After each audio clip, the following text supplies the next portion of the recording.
Good evening, everyone. Welcome to a sombre red sky tonight. It's a black sky. There's a big cloud over all of us tonight as Liverpool exit the Champions League at the hands of Real Madrid in a 3-1 aggregate defeat.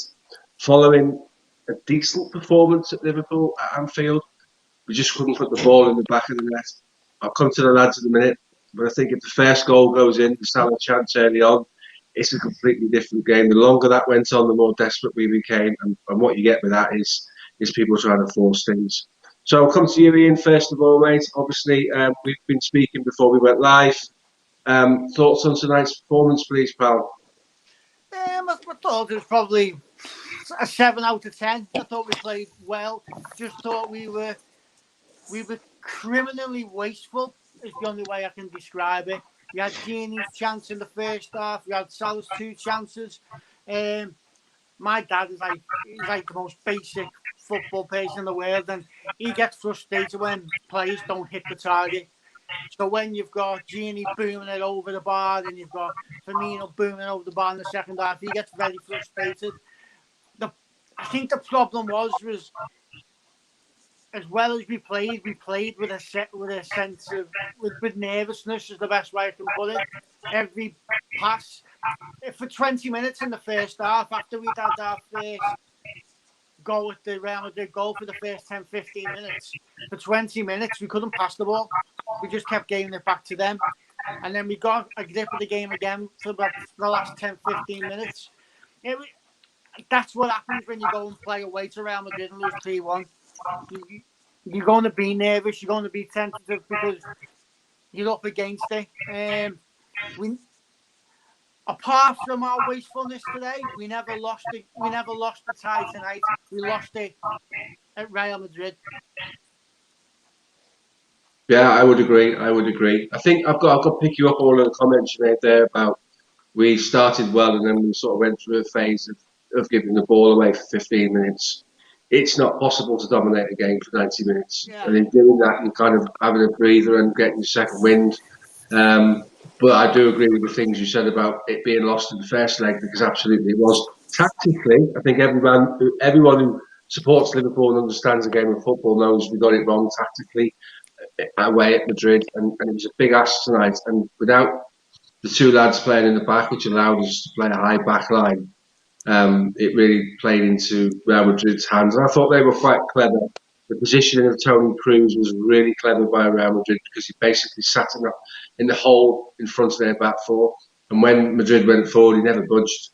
So what he did was he prevented Liverpool running into that space. And it worked really well for Madrid. So, yeah, it's a bit tough. Just come to you, Alex. Do you think, Ian said Liverpool played with a nervousness. Would you class that as a nervousness, or would you class that they played with a respect for their opposition tonight? I would say credit where credit's due for Real Madrid. If you watch the first 7 minutes, we were on top, and it was looking as if we'd have scored in those 7 minutes, it would have changed the complexity of the game. But they took the sting out of it, massively took the sting out of it for maybe best part of 12 to 15 minutes. And you go back to talking about you can't sort of be consistent for 90 minutes. You do it in sort of 15, 20-minute spells. And when we looked like we were going to have our first 15-minute spell, they completely sapped the life out of it just by retaining possession of the ball. And one of the things I noticed for them tonight is they played 2 or 3 passes one side of the pitch and played a diag to completely miss out any press from our midfield in order for us to go and attack. So credit where credit's due. I think Real Madrid, with all the experience they've got, they completely capitalised on everything that we're good at, and they stopped us from playing. So I don't think it's nervousness or respect. I just think when experience mattered and when game management mattered, they completely capitalised and stopped any way of us getting the ball back quickly. Every time we were in groups of 3 or 4 to win the ball, they dispersed the ball, got it out wide, and then they were 2v1 out wide against Trent again. One of the things you said about positional sense, you watched Mendy was going in narrow when Salah was up high, and they were just getting the ball in between the midfield sort of in front of Trent, and they were just utilising that space. So I just think sometimes you've got to take your hats off to the team you're playing against, and the way they managed the game, I thought they did it very well. But we were a victim of some, we were a downfall of some of our own things that we did. We're missing the chances, but I don't think it was down to nervousness or respect. I just think that we were beaten by the better side across the two legs. Yeah, difficult to disagree with that. I think, it was a massive mountain to climb tonight. The thing with what we have to recognise here, boys, for me, is that we keep finding ourselves in these positions where we need Herculean matches at Anfield under the lights to recover these positions. It would be nice, wouldn't it, to not have to do that once in a while. Every sort of journalist I've listened to on a number of sports channels on the way home in the car tonight, and they get Paddy Power to come on and have a quick chat about Liverpool tonight and say Liverpool have got a European comeback in them, haven't they? Stop doing it. Stop putting yourself in that position and make life a lot easier and a lot better for the fans, wouldn't it? So coming to you, Dave Powell, thoughts on the attacking setup tonight? Thoughts on, in particular, the front three, because I thought Bobby played okay tonight, but I'd like your thoughts on the two wider men, certainly in the first half. I thought they were sharp first half, and I thought that I said to you in when we did our show on Saturday that I thought going into tonight's game, I thought he'd play all four of them, and actually when all four of them on the pitch, it just got too congested.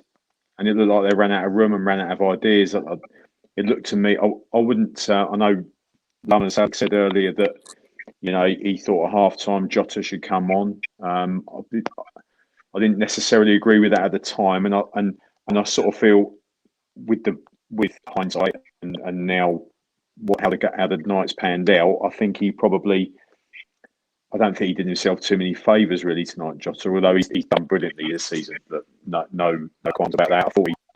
I thought he looked a little bit lost in terms of what he was going to offer. Mane certainly started the game really sharp. Salah should score the first chance in the first. I think he should probably score the other one where he balloons it over the bar. Genie should score it. It would be a totally different game. We've certainly paid the price for the first leg. But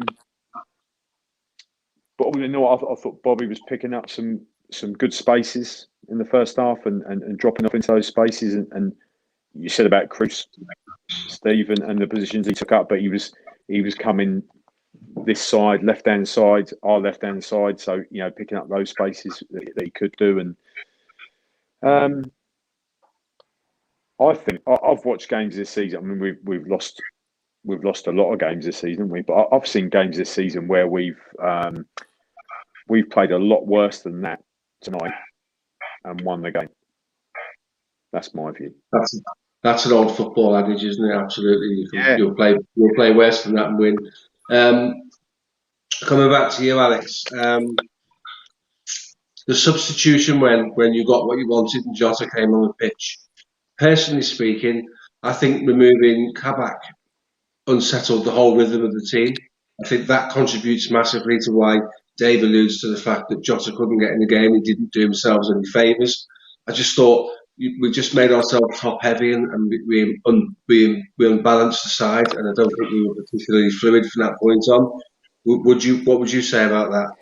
Well, people disagree with what I'm about to say, but when you're half an hour to go and you're 3-1 down in the Champions League quarter-final, you do tend to force things a little bit too much. You pick yourselves up in areas where you probably wouldn't naturally go if you start a game or if you build yourself up into a game. So my sort of reasoning for bringing him on for 45 minutes would for him to have 10, 15 minutes of him probably sort of being sort of 100 mile an hour, then settling down, and then it gives him a bit more time to embed himself into the game. We talk about Bobby. I agree with you. I do think he picked up some good space. He even picked up some good spaces in the second half. But the difference was, for me, is that it was when he does drop in, when he's playing up front on his own, The two centre halves are completely confident and fine. They're comfortable. They've got nothing else. They've got no runners in behind them because they were sitting too deep. If you notice, every time our back four in possession of the ball, they just dropped off. So there was no space in behind. So I think the reason for having Jota on just stretches the game a little bit more. It could be 2-3 yards, and that could be the difference between Bobby picking that ball up in between Casemiro and Cruz, playing a little through ball to Mane, Jota and Salah. So I think that would be my reasoning for having those four up there tonight and just taking a risk. But we all know that he's not going to do that. I didn't get the whole idea of taking off Kabak and bringing him, Fabinho back into there, because believe it or not, Fabinho is actually quite a good footballer. You know, when he gets on the ball, he's good on the half turn. He takes little touches to bring players out the game.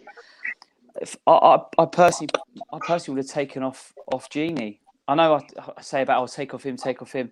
I just think looking at there, if you'd have had Fabinho and Thiago in there, we probably would have had a little bit more possession, and we probably would have made them think defensively a lot more in moments of the game where we probably would have been on top a little bit more. But that's just my opinion. And it would have been interesting to see how we would have got on against them in a different formation. But we all know that he's never going to change the three. And I think he went with a team that he trusts, you know, in the midfield. I think he went with Milner, Fabinho and Gini because he trusts them a lot more, which is understandable.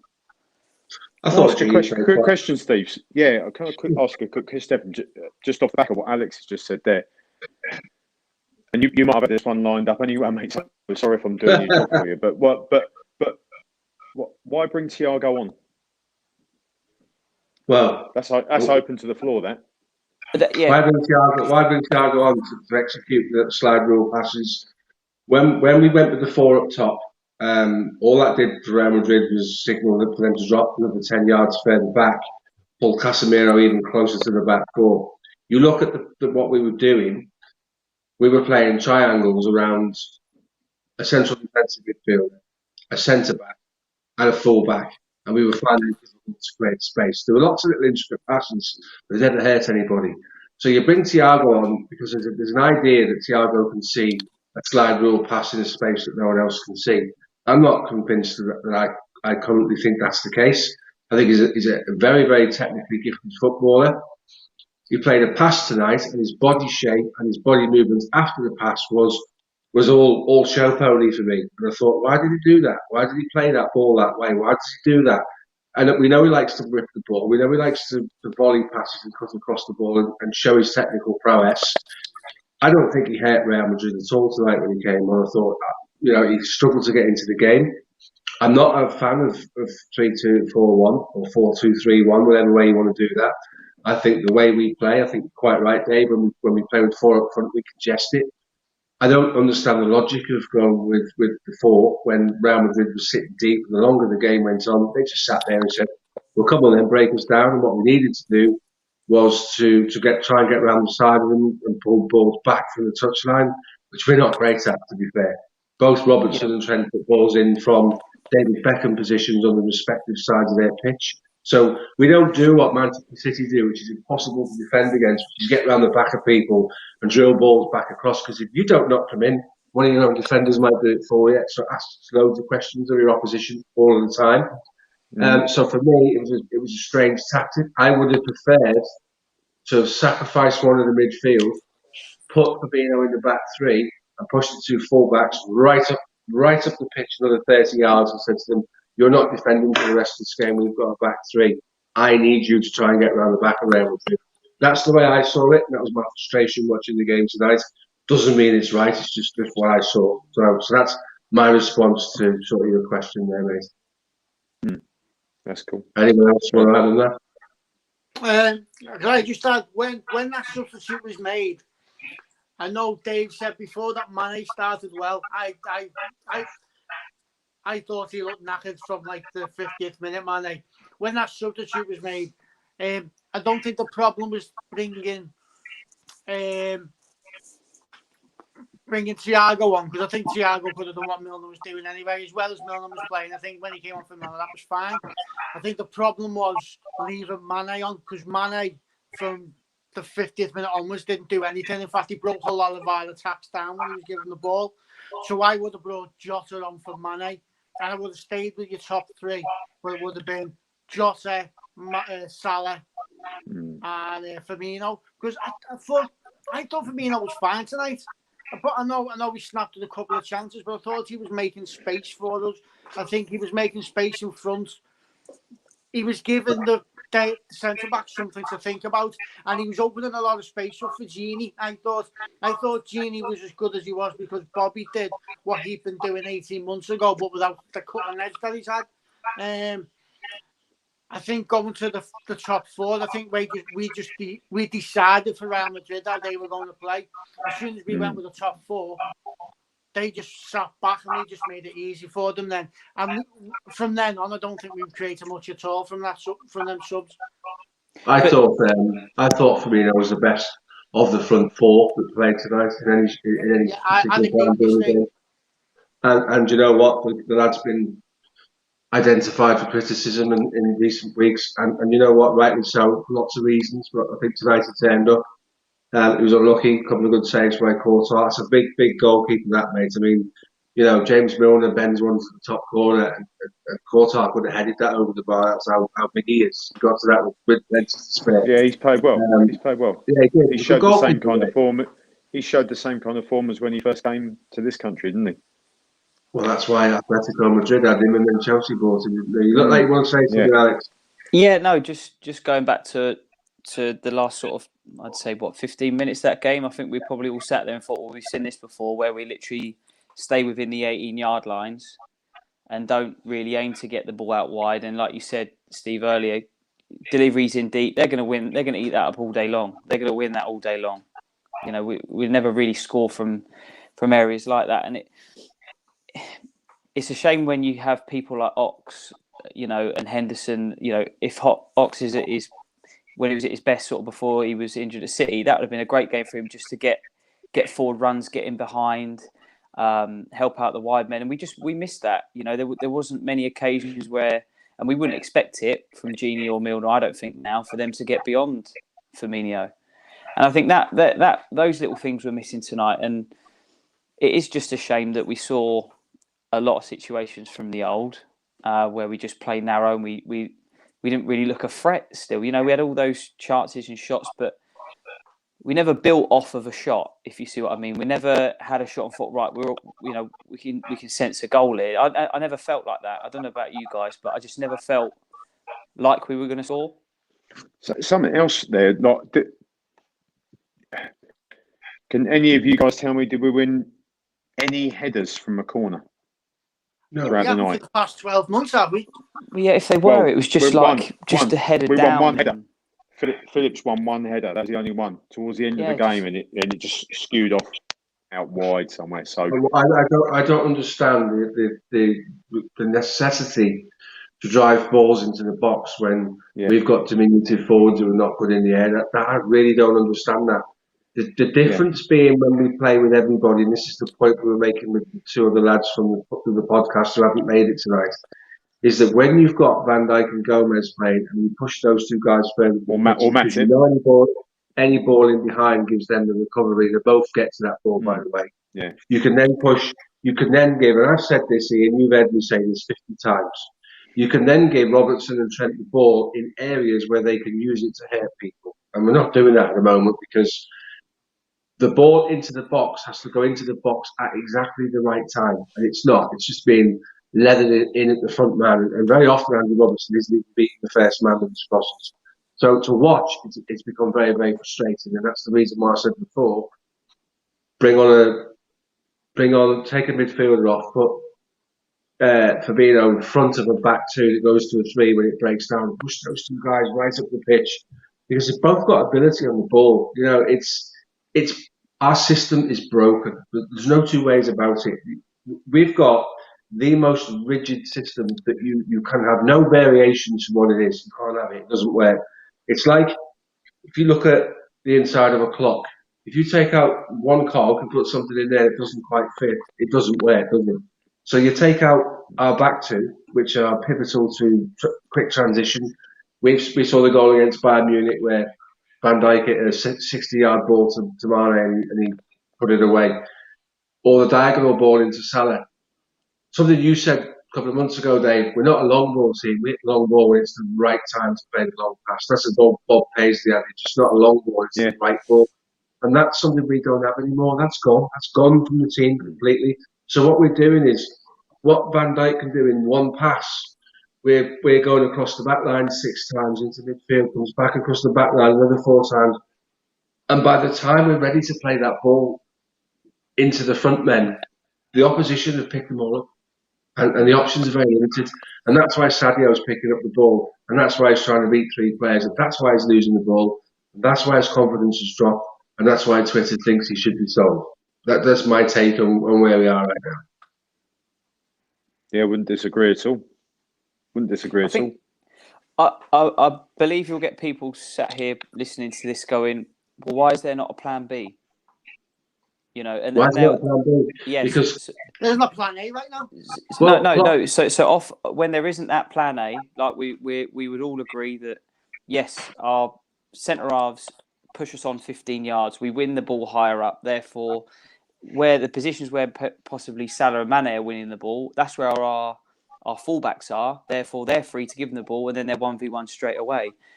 We're 10, 15 yards away. We've got Andy Robertson, best left back in the Premier League for the last 3 or 4 seasons, reluctant to go forward. Doesn't put a good ball in the box a lot of the time anymore. But you will have people that sit here and go, well, what is your plan B? But you played and coached though, Lummers, haven't you? You played and coached, right? And our system, as Steve has said, has been so rigid, but also so successful for 3 seasons. And then you go into first of all, you have lockdown last year. You then go into the most truncated football season and the shortest pre-season that any football teams, not Liverpool, any football teams have had. Once you get into that season, you then lose both your centre halves in the space of about 3 weeks, who, believe it or not, are pivotal to that system and making sure that works. You also lose your skipper for a period of time. And then what do you do? There is no time for you to work on any plan B, is there? I'm not disagreeing with you. I'm not disagreeing with you. In answer to your question, I know what you're saying. You're saying that people out there are saying, but you have got. There is no way you can develop a plan B overnight. It doesn't matter how good your players are. It doesn't matter how good your manager is. If your system has been, that wasn't broken, was it? That all the time Van Dijk and Gomez were fit. That system was not broken. I agree. It's been that successful. I completely agree. Just a shout out to Victor Bob, just come on and made that comment. We kind of opened the show with that, and we completely agree that we did ourselves no favour in Madrid, and that's cost us. But go back to your point, Alex. I think you're 100% correct. People will be sitting there going, "Where's Plan B?" Manchester City don't have a Plan B. They have a Plan A with a different variation in players. So when it's not working for Bernardo Silva, they'll bring Mahrez on. When it's not working for one of the front men, they'll bring Gabriel Jesus on or Aguero on. What Liverpool have got is a first team that is so far ahead of the squad players, with the exception of Jota. You can't look to Divock Origi to bring him on to change your game plan. You can't go on the training ground and say, right, Divock, come here, Shaq, come here, Ox, come here. What we're going to do today is I'm going to build a plan B around you guys, because technically they're not good enough, they're not reliable enough, and they're not consistent enough. The latter thing in that comment, the consistency, comes from not playing games. So I have some sympathy with the likes of Ox, who needs to play every week to grow in confidence. Before his knee injury in the Champions League, he was one of the first names on the team sheet without a doubt. That's the worst timing of any injury that guy ever could have had, because it completely undone him. He's a shadow of that player right now. So there isn't a plan B, because we don't have the personnel to have a plan B. And as Powell quite rightly points out, it's been so successful for 3 years. It's the old adage, isn't it? It's really cheesy, but if it's not broke, don't try and fix it. I happen to think Klopp's a pretty stubborn man, and I think he's demonstrated that to us with some of his team selections. So I don't think he welcomes the opportunity to listen to people around him saying, let's have a plan B. It's worked so well for us. It's not something he's given some consideration to, and I think Plan A works really, really well when we've got the fans in there driving the team forward. But it's evident again tonight, a lack of fans. There's no impetus given to the team from the fans. You know, the Salah shot, which is a save early on, lifts the whole ground, Yeah. and then it's seen for the next 15 minutes. And that energises and recycles the players, and they go again, and they come again, and they come again, and they come again. And it's a point we've made about why have they dropped off. So you can do it over a longer period of time, or you can do it for one game. We didn't drop off because we saw that Premier League trophy getting ever closer and closer and closer and closer, and then we lifted it, and then we relaxed, and we can't get ourselves going again. In an individual game against Real Madrid, where you need to score 2 goals to win the game, that Salah chance does the same thing, but within that one game, it gives the fans and the players something to build on, a light at the end of the tunnel almost, where they basically say, right, if we can do that now, we can do that again in 2 minutes. Next time it will go in. So we'll double our efforts and we'll try even harder. And you know, I don't know about Ian in terms of football. None of us played. The rest of us have played and coached at reasonable standards. When you're winning games, fatigue doesn't come into it. When you're winning games, lack of confidence doesn't come into it. And when you're winning games, you find an extra 5% when you don't think you've got it. And I genuinely believe that's how we got over the line to win the Premier League. Final point for me, because I'm talking more than you guys, is when we changed our system and we pushed the centre-backs further forward, it was a culmination of using the recovery speed of Van Dijk and Gomez and being very clever with how we use VAR. We trusted VAR to assist us when people got in behind us and we catch them on the offside trap. And it worked. It worked an absolute treat. And then everybody got injured and it went to shit, didn't it? So that's pretty much what's happened this season for me. Anyway, I'm going to shut up now and let you guys talk, because there's 4 of us and it just seems to be me. So No, I think just ultimately, like I think Ian said it earlier, you know, we paid the price for the first leg. I mean, there's a reason that all those great Anfield nights have gone down in folklore, because let's be honest, they don't happen very often. Yeah, it doesn't, for one reason or another, it doesn't happen very often that you go away in the first leg, you either draw or you lose the game and you come back and you have to win. Do you know what I mean? Barcelona 2 years ago is like, it's a complete one-off. We all saw the game against Atletico Madrid last year when we should have cruised through to the next round, shouldn't we? Should have cruised through to the next round, and we end up getting stuffed by. Let's be honest, it's a pretty stupid rule, isn't it? The away goals rule, when you go to extra time in the second leg, if you're the home team, you're stuffed. You're stuffed. So, I mean, we ended up losing the game, but it wasn't just away goals. But that was the killer goal, wasn't it? So that goal there that night. So,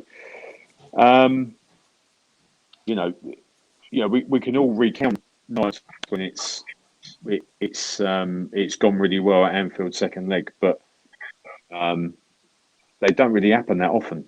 And actually, some of our best performances in recent times have been when in European games have been when we played at home in the first leg. Manchester City, was that 3 seasons ago? Porto of the same season. So I completely agree. Can I Go on. I just say as well, the thing that disappoints me most is if we'd have been blown out of the water by a world-class, top-form Real Madrid team, I'd be a lot less disappointed. I see what you're saying. Yeah. I think Chelsea beat Real Madrid now.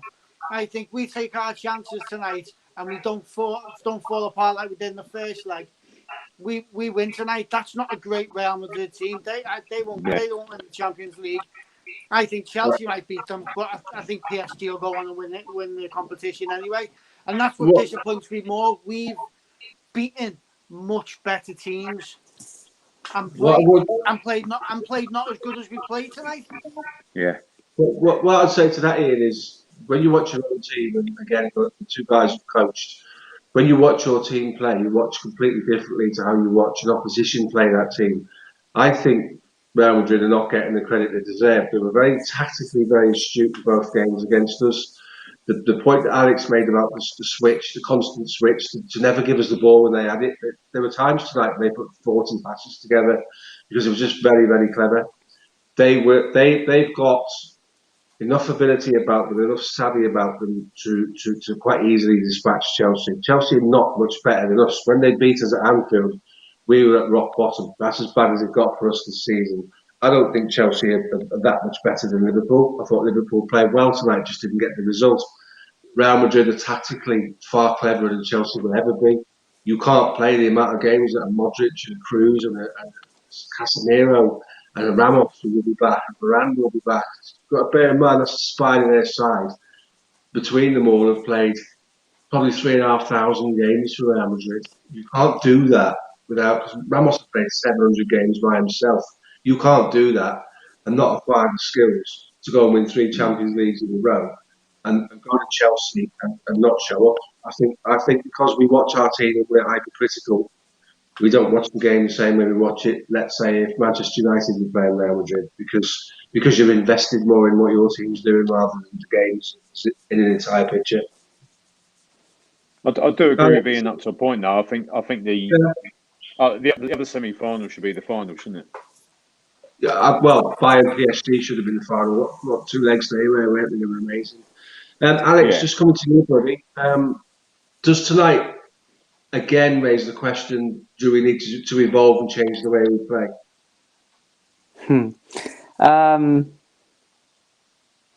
Not yet.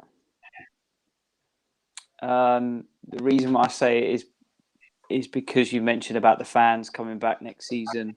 I think that will massively boost our squad. I think it'll be interesting who he does sign in the summer. So in answer to your question, no, I don't. I don't think it's the right time now because we'll be hungry to come back even stronger next year, and I think there will be that desire to prove people wrong. It will just be going back to what Ian mentioned about earlier on about you get rid of 3 midfield players. Who are you bringing in?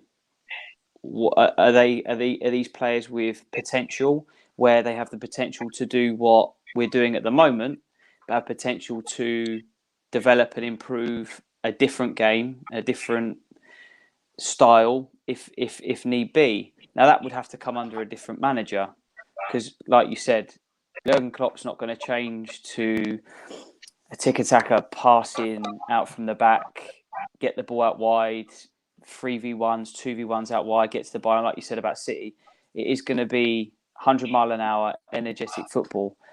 So I'm not expecting us to evolve now. I will be concerned when that time does come. I really will be, because I do think that we've shown that this is the way to beat managers and beat teams like Pep and City. So I don't think it's the right time to evolve now. It's interesting you say that, because when I watch Liverpool at times steamroller Manchester City, it's like watching a ruthless German piece of engineering, isn't it? That's what it reminds me of. Faultless, everything runs in sync, like that machine we speak about, where all the cogs run in the right direction, and it just runs over the top of you. I remember Kasper Schmeichel saying after we battered them when Trent scored the 4th goal at their place, you come out with your own game plan, Liverpool make you play the way they want you to play. They bully you into playing. There's nothing you can do about it. That has totally been missing this season. Totally been missing. As an aside, just before we wrap up, boys, we all watched some of the games over the last couple of days.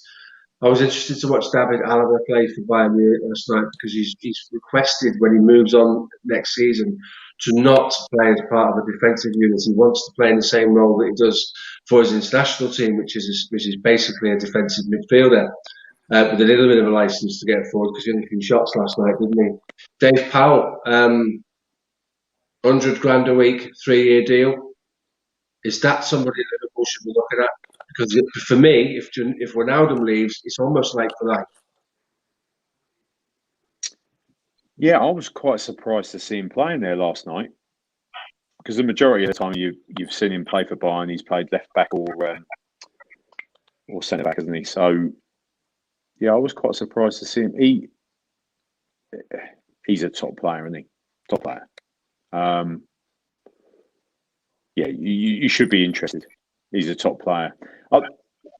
I'm saying with this a little bit. I'm a little bit reserved and reticent when I'm saying this because I feel like we've had our fingers burnt a little bit with Thiago, and I know he's a different player. He is a different player, and I think you're right, Steve. I think he'd be far more similar to Gini Wijnaldum, but just because they've been, probably a world-class performer at another club doesn't mean that they would be for you. But I think he would fit the mould. Can I ask a question? Sorry. Yeah. Would you rather see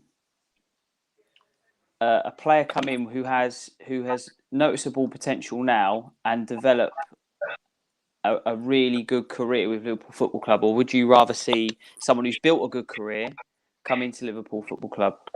Because that for me that's what David Alaba is that he's somebody, and that's the risk you could potentially take with someone like Thiago who's been there and done it. We're bringing him in with an expectation, and as I said before when we spoke about him a few weeks back, you're asking him to do something that he's not used to doing. Is he gonna deliver the expectations that Gini is over a certain period of time? Because like we said before, Gini was part of I think he played out wide for Newcastle. Yeah, he played generous attacking midfield player.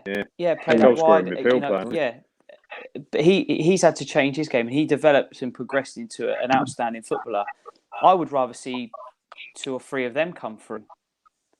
Can I just say, I'm with Alex. I think if Gini's going and we're looking to replace him, I'd rather us replace him with a 22, 23-year-old that's going to grow into Liverpool then, because I do think our midfield is aging now. I think we need some. I mean, I know we've got Curtis Jones in there. I think Harvey Elliott will probably go out on loan again. But then you're looking at, if Gini stays, which I'm still not 100% he will, you've got a 30-year-old there. You've got Thiago who's pushing 30. You've got Keita who's 26, who can't put 2 games together. You've got Chamberlain who's 28, 29. I think we need some youth in there. I think we need someone, I'm not talking like youth 18, 19, 20. I think we need someone around 22, 23, because our midfield is looking a bit top heavy with age. And the other point on that, Ian, is that Gini Wijnaldum is the only player, touch wood, who you can get a consistent amount of games out of. Yeah. And that's the reality. I include Hendo and everybody in that they pick up injuries every season. And that's what they must be looking at recruitment wise, to have people in our side now that can deal with the fitness, deal with the intensity, deal with the long season. That is one of their prerequisites. That's one of the things they look at. They look at the injury record. But then that's why you look at that. Sorry, Steve. You look at that and you think Keita's all right, and he comes to us and to use Ian's expression, he's made of fucking quavers, isn't he? Excuse my language. He just can't. He can't put 2 games together, or he plays a game and he's missing for 6 weeks. I mean that is no good to you. That is no good in any football squad. Agree. I think the way Liverpool have been doing the transfers over the past 4 or 5 years, I think Liverpool, although Alaba is available, I think Alaba will probably be the second choice if they don't get Bissouma. I think a Bissouma or a Richardo Sanchez is probably going to come higher on their priority list. And then if they can't get them, they go, well, we'll go and get Alaba then. They like to get them in at a reasonably young age, from what I've seen. Thiago was the only one I think that broke the mold there. I still don't understand realistically why we signed Thiago. I think there was an element of the Chelsea syndrome there where we didn't want anyone else to have him. I do genuinely believe that's something. I think there's a possibility that you could sign Alaba and a younger player, because we've got a younger player in Curtis Jones who has got a little bit ahead of himself and had the discipline problems in England, and that comes with sort of self-management of your career and playing half a dozen games in the midfield for Liverpool, and suddenly he's got bravado and a bit of attitude, and that he's knocking out with him, and there's always a risk of that. If we're going to play with the same system next season as we played this season and 2 prior, and Gini Wijnaldum's not a part of that, that recruitment is absolutely massive, because you can't ask Thiago to do it, you can't ask Fabinho to do it. You know, it's one of those. He's ready. He doesn't want to play in defence, so he's ready made to potentially. It'll be his wages that might be the issue. That might be the issue. But I do take your point, Ian. It would be good to bring in a Basuma type player that, you know, when he's at it, he bullied us, didn't he? He bullied us off the park. He bullied our midfield all day long when Brighton came to see us. So it's an interesting one. We're in 45 minutes, guys, and it's 10 to 11, so I think I'll let you fellas go. Tough night, but not entirely unexpected. And do you know what? I'm proud of the way that they played tonight. I think on another night, the Salah chance goes in, we get 3 or 4, and it just got to accept it, and it is what it is, isn't it? Full focus on the top 4. Absolutely. Big games coming up. Which I fully believe now we'll do. I really Chelsea do. still in. They'll have an eye on the Champions League a little bit. They'll fancy themselves. Take their eye off that. Yeah, some big games coming up, isn't there? Big games. Massive. Absolutely right. So fingers crossed, boys, when we do the pod at the weekend, when the game's been on, we'll have got another 3 points in the bag. Interesting that Leicester was sort of dragged back into it a little bit, and now genuinely the 3rd and 4th place are up for grabs. So we're not playing. There's 4 teams for 2 spaces. We've got to be confident we can get one of those. So for those of you that have joined in, thanks for watching. Those of you that made a couple of comments, thanks for that. See the guys' socials, jump on, follow us. We all like to talk football. Jump on our YouTube channel and subscribe, please. Tell us what you think about the pods, and we'll see you soon. Take care, everyone. Cheers, guys. Good to see you.